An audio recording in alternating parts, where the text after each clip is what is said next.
Good evening dear students. हम पढ़ रहे हैं क्लास 11th अकाउंटेंसी, जिसमें हम पढ़ रहे हैं chapter journal entry. Okay, journal entry में हमने कुछ क्लासेस कर ली हैं, जिसमें हमने अपने रूल्स पे कमांड करने की कोशिश की है। हमारा रूल क्या था? हमारा रूल था असेट्स और एक्सपेंसेस। असेट्स और एक्सपेंसेस जब भी बढ़ेंगे तो उनको डेबिट करेंगे, और जब भी कम होंगे तो इनको क्रेडिट करेंगे। और लायबिलिटी, कैपिटल और इनकम, ये जब भी बढ़ेंगे क्रेडिट होंगे, और जब भी कम होंगे तो डेबिट होंगे। ठीक उल्टा इस रूल को लेके चल रहे थे आप। इस रूल पे हम सीख रहे हैं जर्नल एंट्री। ये आपका मॉडर्न अप्रोच है, और इसके बाद हम ट्रेडिशनल अप्रोच से भी सीखेंगे जर्नल एंट्री करना। तो हमने असेट्स के बारे में पढ़ लिया है, एक्सपेंसेस के बारे में भी पढ़ लिया है, इसको कैसे करते हैं। कैपिटल के बारे में भी लास्ट क्लास में मैंने बताया था। आज हम सीखते हैं लायबिलिटी और इनकम के बारे में, इनकी एंट्रीज कैसी होती हैं। तो लायबिलिटीज़ क्या था बच्चों? जब हम किसी से उधार लेते हैं जिसको हमें फ्यूचर में रिटर्न करना है, हमारे ऊपर एक जिम्मेदारी हो जाती है, एक ऑब्लिगेशन हो जाती है, उसको हम लायबिलिटी बोलते हैं। क्लियर है? तो देखो, आप लायबिलिटी कैपिटल का हमने जो सीखा था, सेम आप लायबिलिटी का भी वैसे ही एंट्री होती है। हम एक बार देखते हैं। मान लीजिए, याद है आपको, हमारा बिजनेस था और उस बिज़नेस में मुझे पैसे चाहिए थे, तो मैंने खुद से भी पैसे लगाए थे, मैंने कैपिटल लगाया था। और जब मुझे और पैसे की ज़रूरत थी, जो पैसे मेरे पास नहीं थे, जब मैं बाहर वालों से पैसे लेके आती हूँ तो उसको हम उधार बोलते हैं, लायबिलिटी बोलते हैं। तो मान लीजिए मैंने बैंक से लोन ले लिया था, बैंक से लोन ले लिया था 2 लाख रुपए। ओके, मैंने बैंक से 2 लाख रुपए लोन ले लिया, तो आपके संपत्ति में दिखाओगे ना, तो आप यानी कि आपके पास क्या आ गया इसके बदले में? आपके पास कैश आ गया 2 लाख रुपए। आपके पास 2 लाख रुपए कैश है, और कहाँ से आया? बैंक से आपने लोन लिया है। क्लियर है? ये आपकी बैलेंस शीट है, मान लीजिए ये एसेट साइड है और ये आपकी लायबिलिटी साइड है। आपने लोन ले लिया, या फिर और क्या तरीके हो सकते हैं लोन के? मान लीजिए मैंने बताया था कि मुझे पैसे की कमी थी, तो मैंने अपनी एक दोस्त सिम्मी से उसे उधार लिया था। तो मैं जिनसे हम उधार लेते हैं उनको हम क्या बोल लेते हैं? क्रेडिटर्स। तो किसी पर्सन से हमने उधार ले लिया, मान लीजिए 1 लाख रुपए। तो ये क्या हो गया बच्चों? ये लोन हो गया, यानी आपका कैश और बढ़ गया। टोटल कितना हो गया? 3 लाख रुपए का। तो बैलेंस शीट आपकी टैली हो गई। ये होती है आपकी लायबिलिटी। अब अगर हमें इसको एंट्री फॉर्म में दिखाना हो तो क्या करेंगे? आप सोचिए क्या होता है। मान लीजिए सबसे पहले एंट्री करते हैं, ये हमने लिया बैंक से लोन। तो जब भी आप बैंक से लोन लोगे तो आपके पास क्या आएगा बच्चों? कैश। आपके पास क्या बढ़ जाएगा? कैश बढ़ जाएगा। क्लियर है? लेकिन आपके सिर पे एक जिम्मेदारी बढ़ जाएगी, यानी कि आपके पास ये बैंक लोन जिसको फ्यूचर में रिटर्न करना है, एक ये क्या हो गई? आपकी एक लायबिलिटी हो गई। लायबिलिटी हो गई, लायबिलिटी बढ़ गई, बढ़ गई लायबिलिटी। कैश तो हमारा क्या है? कैश तो असेट है। आपके पास कैश आया, कैश भी बढ़ा, और आपके सिर पे एक जिम्मेदारी भी बढ़ गई। कैश तो बढ़ा ही बढ़ा, प्लस आपके ऊपर एक लायबिलिटी बढ़ गई। तो आप सोचिए एंट्री क्या होती है? असेट्स जब भी बढ़ता है तो उसको क्या करते हैं? डेबिट करते हैं। और लायबिलिटी लायबिलिटी बढ़ता है तो उसको क्या करते हैं? क्रेडिट करते हैं। असेट्स बढ़ता है तो डेबिट करते हैं, लायबिलिटी बढ़ती है तो क्रेडिट होती है। तो आपकी एंट्री क्या हो जाएगी? आपकी एंट्री हो जाएगी, आपकी एंट्री क्या हो जाएगी? आपकी एंट्री होगी cash account debit to bank loan account. कितने से?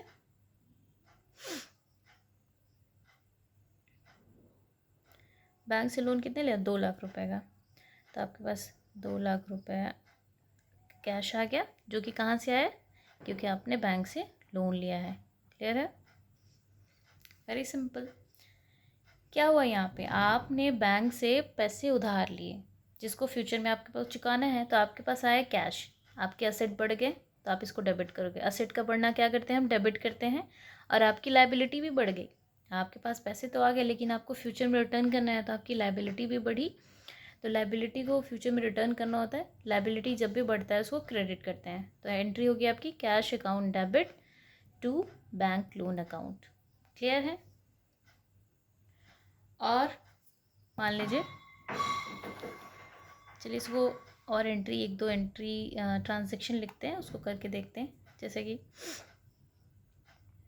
क्वेश्चन बनाते हैं। एक क्वेश्चन हो गया ऐसे ही कि business raised loan of ₹5 lakh लिख लीजिए, मान लीजिए, फ्रॉम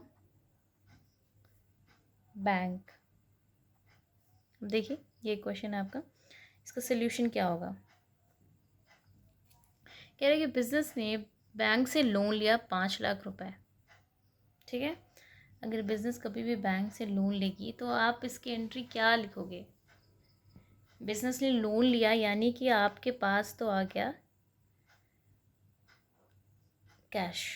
आपके पास क्या है, कैश आया, कैश बढ़ा, लेकिन आपके पास एक लायबिलिटी भी आ गई। एक लायबिलिटी आ गई जिसका नाम क्या है, बैंक लोन। जिसका नाम है बैंक लोन नाम की एक लायबिलिटी भी बढ़ गई। कैश तो बढ़ा ही बढ़ा, लेकिन लायबिलिटी भी बढ़ गई। अब इसे दिखाना है, कैश तो असेट होता है, असेट का बढ़ना हम क्या करते हैं, डेबिट करते हैं, और लायबिलिटी का बढ़ना क्रेडिट करते हैं। तो आपकी एंट्री क्या हो जाएगी, सिंपल से आपकी जो एंट्री होगी वो होगी cash account debit to bank loan. Simple, आया समझ में? चलिए अब और लिख लेते हैं, और एक क्वेश्चन और करते हैं। मान लीजिए कि जैसे कि हमने यहाँ पे ये इधर मैंने अपने दोस्त से भी उधार लिया था, इसको भी दिखाएंगे कैसे। इसको हम दिखाएंगे, क्वेश्चन बना लेते हैं। बिजनेस या फिर firm, business took loan from, नाम लिख देते हैं किससे मैंने लोन लिया था, अपनी फ्रेंड से लिया था, सिम्मी से। Business took loan from Simmi of rupees, कितने का था, 1 लाख रुपए लिया था मैंने। ठीक है, तो मैंने 1 लाख रुपए अपनी फ्रेंड से लोन लिया है। अब इसको मैं कैसे दिखाऊंगी, फिर से वही बात, फिर से जब मैं किसी से लोन लूँगी, अपने दोस्त से ही भले आप उधार ले रहे हो, तो आपके पास तो आएगा कैश, कैश बढ़ जाएगा आपके पास, बिल्कुल बढ़ेगा। लेकिन एक लायबिलिटी जिसका नाम है सिमी, इस नाम की एक लायबिलिटी मेरे सिर पे ऐड हो गई। क्या है ये, एक लायबिलिटी है। कैश क्या होता है, असेट होता है। फिर से कैश का बढ़ना डेबिट और लायबिलिटी का बढ़ना क्रेडिट। तो आपकी एंट्री क्या हो जाएगी, आपकी एंट्री हो जाएगी कैश अकाउंट डेबिट टू, इसको कई तरीके से लिख सकते हैं। एक तो या तो आप इनका नाम लिख सकते हो, या तो आप यहाँ पे ये जो हमें उधार देता है उनको हम क्या बोलते हैं, उनको हम क्रेडिटर्स बोलते हैं। पहले अभी आप स्टार्टिंग करते हैं, तो मान लीजिए यहाँ पे इनका पहले नाम लिखने, सिमीज अकाउंट करके सीखा जाए। कितना हो गया, 1 लाख रुपए, 1 लाख रुपए। क्लियर है? तो ये बहुत सिंपल सी एंट्री है। हमने क्या किया, जब भी आप किसी से लोन लोगे तो आपके पास आएगा कैश। आप अगर किसी से लोन लोगे तो आपके पास पैसे तो आएंगे आएंगे, तो वो आपका कैश अकाउंट तो बढ़ जाएगा, यानी एसेट बढ़ेगा। प्लस आप कहाँ से लोन लियो, आप वो आपकी लायबिलिटी होगी। आपने बैंक से लोन लिया तो आपकी ये लायबिलिटी लिख दोगे बैंक लोन अकाउंट, आपका ये लायबिलिटी साइड बढ़ जाएगा, तो टू बैंक लोन हो जाएगा। आपने किसी पर्सन से लिया तो क्रेडिटर, जिससे अब जो हमें उधार देता है उनको हम क्या बोलते हैं, क्रेडिटर। तो यहाँ पे क्रेडिटर का अकाउंट क्रिएट कर दोगे आप जहाँ से भी लोन ले रहे हो। तो ये आप देख रहे होंगे कि ये सेम टू सेम आपके कैपिटल की तरह है। क्लियर है? ये लायबिलिटी का बहुत सिंपल सा कॉन्सेप्ट है। लायबिलिटी जब भी बढ़ेगा तो क्रेडिट होगा और लायबिलिटी जब भी घटेगा तो डेबिट होगा। और ओके, इसके बाद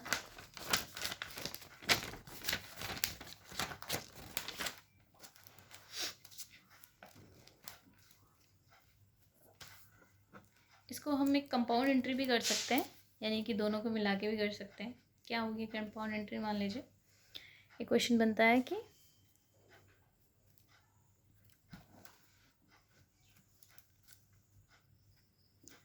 firm took loan of rupees कितना था, मान लीजिए 2 lakh from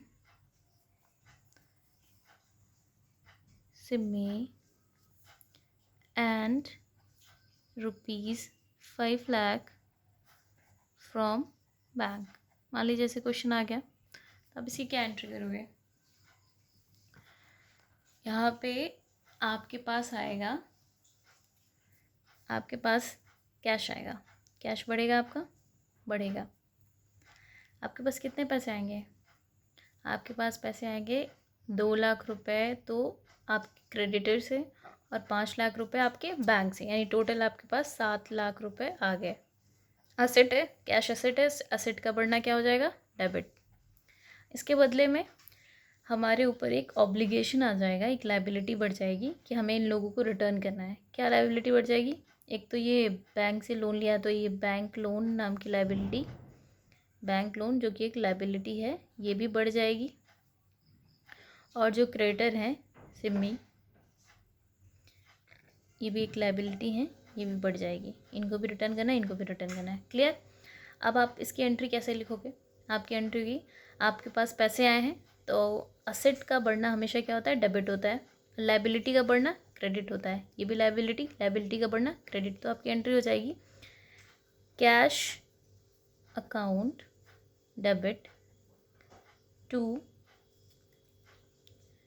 bank loan account to सिमेज अकाउंट। कितना कितना? कैश टोटल आया था आपके पास 7 लाख रुपए, जिसमें से बैंक लोन कितना था? 5 लाख रुपए। और क्रेडिटर से कितना लिया था? 2 लाख रुपए। क्लियर है? ये हो गया आपकी एंट्री, सिंपल। और कैसे पूछ सकते हैं लायबिलिटी का? कभी कभी ऐसे बोल देता है कि मान लीजिए firm raised loan from bank. Firm ने क्या किया? बैंक से लोन लिया ₹6 लाख मान लीजिए,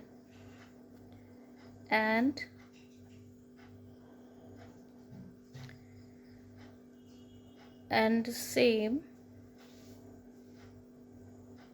was deposited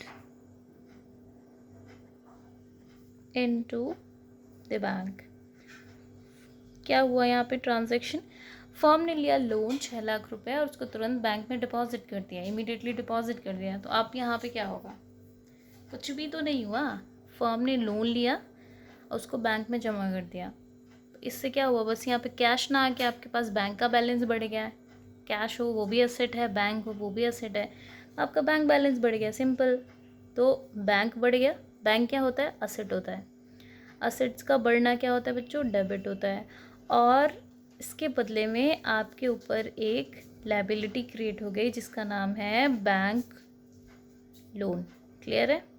बैंक लोन बढ़ गया, लायबिलिटी जो कि है एक लायबिलिटी है, लायबिलिटी बढ़ गई। और लायबिलिटी का बढ़ना क्या होता है? क्रेडिट होता है।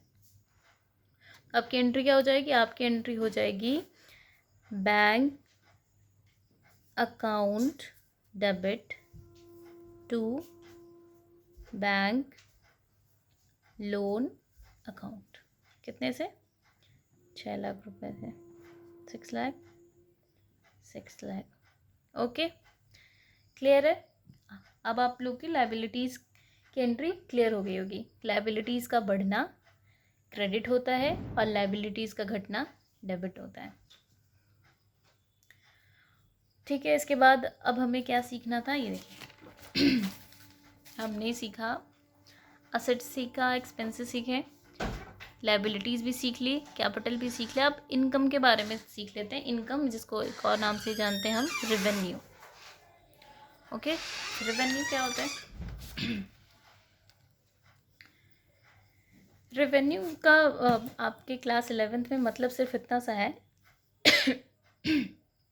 जब कभी भी आप गुड्स बेच के या फिर सर्विसेज रेंडर करके कोई भी इनकम जनरेट करते हो तो उसको आप अपने बिजनेस में रेवेन्यू बोलते हो। ठीक है, यानी कि रेवेन्यू की बात करें तो रेवेन्यू क्या था आपको याद है? हम जिस चीज़ का बिज़नेस करते हैं उनको हम क्या बोलते हैं? उनको बोलते हैं गुड्स। तो हमारा जो बिज़नेस था, हम किसका कर रहे थे बिज़नेस? पेन का कर रहे थे। तो ये जो पेन है हमारे लिए क्या है बच्चों? गुड्स है।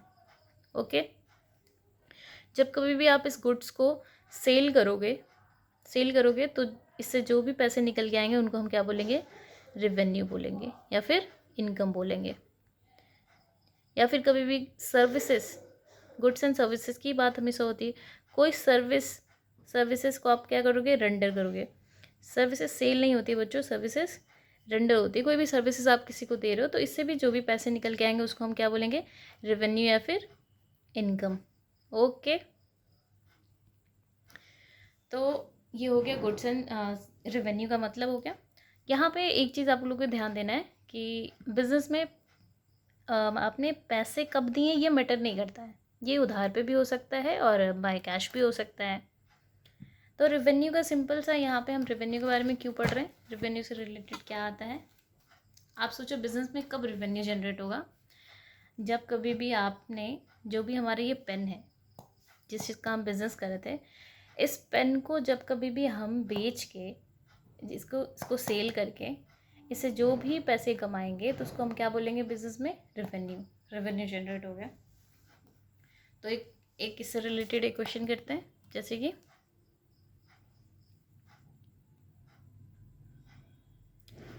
मान लीजिए फर्म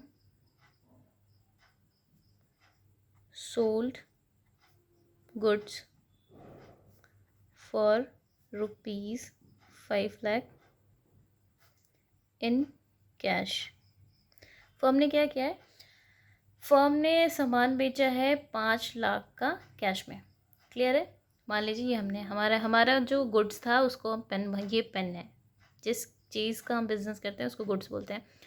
तो हमने गुड्स बेचा है, उस गुड्स को बेच के हमने रेवेन्यू जनरेट किया है 5 लाख रुपए। इनकम का क्या कॉन्सेप्ट था? इनकम भी अगर आपका कभी भी इनकम या रेवेन्यू जब भी बढ़ेगा तो क्रेडिट होगा और घटेगा तो डेबिट होगा। सिंपल सा यही कॉन्सेप्ट था। तो यहाँ पे क्या होगा, जब कभी भी आप अपना कोई भी गुड्स बेचोगे बच्चों, तो यहाँ पे क्या होगा? यहाँ पे आपके पास आएगा कैश। आएगा कि नहीं? हमने अगर ये पेन बेचा तो जो पैसे आए हमारे पास वो क्या हो गया? वो कैश हो गया। कैश है, कैश बढ़ेगा जब भी तो क्या होगा? डेबिट होगा। और आपने जो भी कैश बेचा, अब इसके रिटर्न में क्या हुआ? आपके पास से ये कैश गया, आपके पास से ये कैश आया, इसके बदले में आपका जो स्टॉक है, आपके पास से जो सामान गया है उसको हम क्या बोलेंगे? सेल हुआ है। इसको क्या बोलेंगे? सेल हुआ है। कैश कहाँ से आया आपके पास है? क्योंकि आपने सेल किया है। तो सेल आपका आपने रेवेन्यू जनरेट किया है। सेल का अगर ये बढ़ रहा है तो ये क्या होता है? क्रेडिट होता है। रेवेन्यू का बढ़ना क्रेडिट होता है। गुड्स के बारे में, जब कभी भी हम गुड्स डील कर रहे थे तो गुड्स आपने अगर बेचा, गुड्स बेचने को हम वहाँ पे परचेज़ लिखेंगे। आप देखो, आप जब कभी भी कोई असेट परचेज़ कर रहे हो तो उसका नाम लिख रहे हो। आप क्या लिख रहे हो? उसका नाम लिख रहे हो। लेकिन गुड्स के केस में बच्चों, आपने गुड्स खरीदा तो वहाँ पे परचेज़ होगा और अगर आपने बेचा तो वहाँ पे क्या होगा? सेल्स होगा। तो आपकी एंट्री क्या हो जाएगी? आप कभी भी कुछ भी सेल कर रहे हो, कुछ भी नहीं, गुड्स सेल कर रहे हो तो उसकी एंट्री होगी आपके पास आया कैश, डबल एंट्री सिस्टम पे बेस होता है। कैश तो आया है, cash account debit. In cash कहाँ से आया, क्योंकि आपने गुड सेल किया टू सेल्स अकाउंट। कितने का, 5 लाख रुपए, 5 लाख रुपए। यहाँ पे आपने रेवेन्यू जनरेट किया है, आपके पास क्या आया है, कैश आया है, कैश एसेट है, बढ़ेगा तो डेबिट हो जाएगा। और ये कैश क्यों आया, क्योंकि आपने सेल किया है, आपके जो गुड्स हैं वो सेल हुए हैं। तो और जब भी आपके रेवेन्यू आते हैं अगर वो बढ़ता है तो वो डेबिट होता है, क्रेडिट होता है। ये रेवेन्यू का केस है। अब हम कुछ क्वेश्चन सॉल्व करके देखते हैं और क्लियर हो जाएगा आपको। कभी कभी क्या होता है कि हम उधार पे भी सामान बेच देते हैं। कभी कभी ये सेल, मान लीजिए आपने, कभी कभी बच्चों के मन में आता है कि हम कैश के बदले उधार पे भी तो कर सकते हैं। Firm sold goods for rupees, मान लीजिए 50,000 इन क्रेडिट। जब कभी भी उधार पे काम होगा तो हम क्या करते हैं, उस इंसान का नाम रिकॉर्ड कर लेते हैं। अगर कैश में ट्रांजैक्शन हुआ तब तो हमें इंसान के नाम से कोई मतलब नहीं होता है, लेकिन अगर कभी भी क्रेडिट पे काम होता है तो हमें उस इंसान के नाम को रिकॉर्ड करना पड़ता है, क्योंकि अभी हमें उनसे पैसे लेने होते हैं। तो यहाँ पे क्या होगा, यहाँ पे कैश तो नहीं आएगा, तो कैश नहीं आएगा तो उस इंसान का नाम आएगा। और जिसको भी हम उधार देते हैं, वो हमारे लिए क्या हो जाता है, डेटर। यहाँ पे क्या वर्ड आएगा, डेटर आएगा। डेटर भी क्या होता है, आपका असेट होता है। असेट बढ़ा तो क्या हो जाएगा, डेबिट हो जाएगा। डेटर भी आपका असेट होता है। मान लीजिए मिस्टर ए मिस्टर बी, जिनको भी आपने उधार पे बेचा है, वो आपके लिए एक संपत्ति है। फ्यूचर में आपको इनसे पैसे मिलेंगे, इसलिए इनको हम डेटर्स बोलते हैं। तो आपकी एंट्री इस बार क्या हो जाएगी, इस बार कैश ना होकर आपकी एंट्री हो जाएगी debtors account debit to sales account. Simple, ये होती है आपकी सेल की एंट्री, कैश टू सेल या फिर डेटर्स टू सेल। आपने सामान बेचा है, आपने रेवेन्यू जनरेट किया है। रेवेन्यू का बढ़ना हमेशा, इनकम का बढ़ना हमेशा क्या होता है बच्चों, क्रेडिट होता है, और घटना डेबिट होता है। असेट्स और एक्सपेंसेस जब भी बढ़ेंगे डेबिट होंगे, घटेंगे क्रेडिट होंगे। लायबिलिटी, कैपिटल और इनकम जब भी बढ़ेंगे तो क्रेडिट होंगे, और घटेंगे तो डेबिट होंगे। इतनी बातें क्लियर हो गई। अब तक आपने 5 चीज़ों पे कमांड कर लिया। अब आपकी एक तरीके से आपका बेस तैयार हो गया है। अब आप किसी भी जर्नल एंट्री को कर सकते हैं। आपके चैप्टर में बहुत सारी एंट्रीज़ हैं, उन एंट्रीज़ को आप एक एक एंट्रीज़ रटोगे तो आपको कभी समझ में नहीं आएगा। लेकिन अगर आपने बेस तैयार कर लिया, आपको पता चल गया कि असेट्स एक्सपेंसेस बढ़ते हैं तो डेबिट, घटते हैं तो क्रेडिट, लायबिलिटी कैपिटल इनकम बढ़ते हैं तो क्रेडिट, और घटते हैं तो डेबिट। अब आपकी बेस तैयार हो गया, अब आप किसी भी एंट्री को समझ के कर सकते हैं। अब हमारा काम है बहुत सारी एंट्रीज़ की प्रैक्टिस करना। तो ठीक है, एक बार हम सारी एंट्रीज़ जितना भी हमने पढ़ा है उनके एक क्वेश्चंस लेके रिवाइज कर लेते हैं। सिंपल। मान लीजिए सबसे पहली एंट्रीज़, पहला ट्रांजैक्शन आपका, मान लीजिए कि हमने बिज़नेस शुरू किया है और उस बिज़नेस में हमने पैसे लगाए हैं। बिज़नेस शुरू करने यानी कि कैपिटल लगाया है। सो कैसे लिखते हैं, इसको लिख देंगे, मान लीजिए owner invested ₹5 lakh into the business.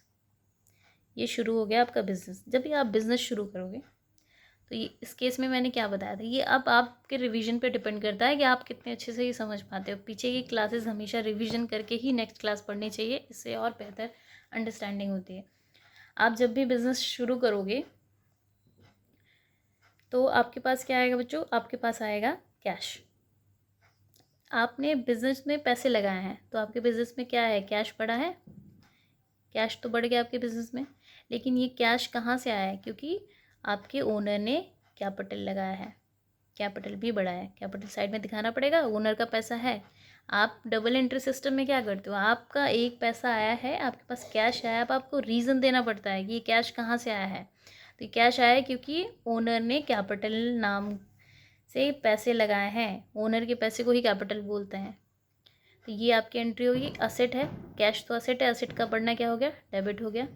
और कैपिटल का बढ़ना क्रेडिट। तो आपकी जब कभी भी बिजनेस में पैसे लगाए जाते हैं तो उसकी एंट्री क्या होती है? उसकी एंट्री होती है cash account debit to capital account. Clear? आपकी एंट्री क्या हो गई? आपकी एंट्री हो गई कैश टू कैपिटल। अब एक मान लीजिए दूसरी एंट्री लेते हैं। आपने बिजनेस तो शुरू कर दिया, अब आपकी एंट्री होगी कि आपने कुछ खरीदा। बिजनेस तो शुरू हो गया, अब आप कुछ खरीदेंगे भी। मान लीजिए आपने खरीदा फर्म। क्या खरीदे सबसे पहले? हम कोई बिल्डिंग खरीद लें, मशीन खरीद लें। फॉर परचेज बिल्डिंग ही खरीद लेते हैं, रहने की जगह होना चाहिए पहले बिजनेस करने का। बिल्डिंग ₹2 लाख, इतना सस्ता नहीं, 20 लाख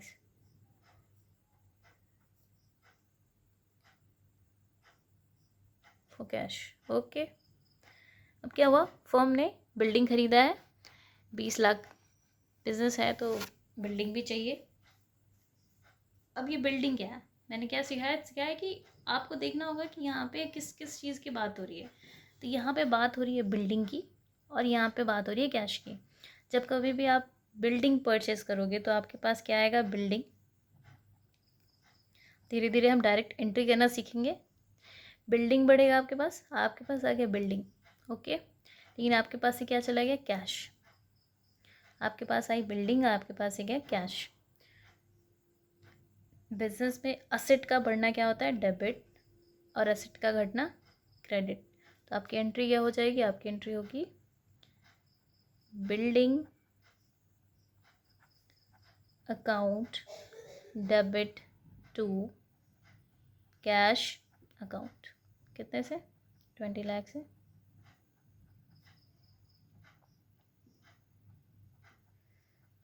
ठीक, ये हमने सीखा कैपिटल की एंट्री, ये हमने सीखा असेट की एंट्री। और करते हैं एक दो एंट्रीज। अब आपको प्रैक्टिस ही करना है, ढेर सारी ट्रांजैक्शंस की एंट्रीज बनानी है। इससे आपकी कॉन्सेप्चुअल अंडरस्टैंडिंग क्लियर होगी। मान लीजिए किसी एक्सपेंसेस की एंट्री कर सकते हैं। एक्सपेंसेस की क्या एंट्री होती है? ये हो गई तीसरी एंट्री। फर्म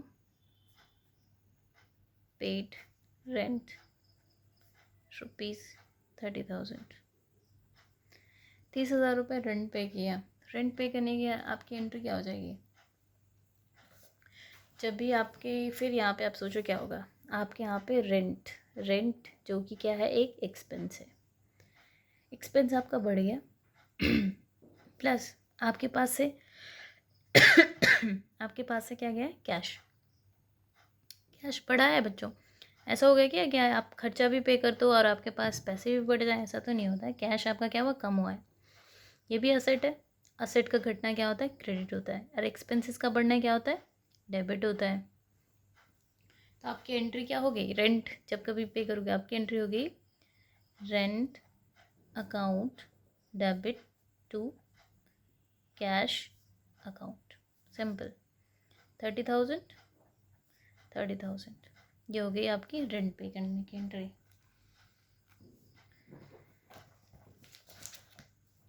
और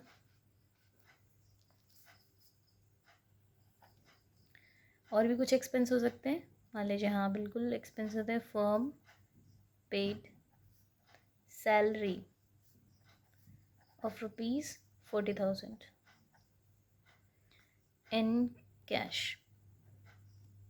फर्म सैलरी पे करिए, तो फर्म सैलरी पे करेगी तो क्या होगा? आपकी सैलरी नाम का एक एक्सपेंस है जो कि बढ़ गया है।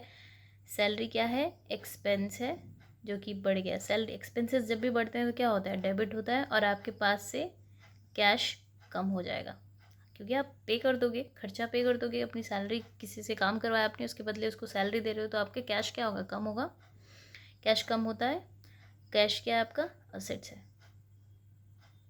असेट्स का कम होना क्रेडिट। तो आपकी एंट्री क्या हो जाएगी? Salary account debit to cash account. कितनी? 40,000। तो ठीक है बच्चों, आज की क्लास यहीं ख़त्म करते हैं। नेक्स्ट क्लास में मैं लेके आऊँगी ढेर सारे क्वेश्चंस, और सारे ट्रांजैक्शंस की प्रैक्टिस करेंगे और अच्छे से कमांड करेंगे। आपका एक तरीके से बेस क्लियर हो चुका है। हमने असेट्स, एक्सपेंसेस, लाइबिलिटीज़, कैपिटल और रेवेन्यू, इनकम, इन सब के बारे में हमने पढ़ लिया है। अब हमें सिर्फ वेराइटीज़ ऑफ ट्रांजैक्शंस की एंट्री करनी है। अब कुछ भी रटने की ज़रूरत नहीं है। आप जब भी नेक्स्ट क्लास में आए तो पीछे की सारे क्लासेस के रिविज़न करके आए। क्लासेस अच्छी लगी हो तो लाइक, शेयर, सब्सक्राइब ज़रूर करें। Thank you.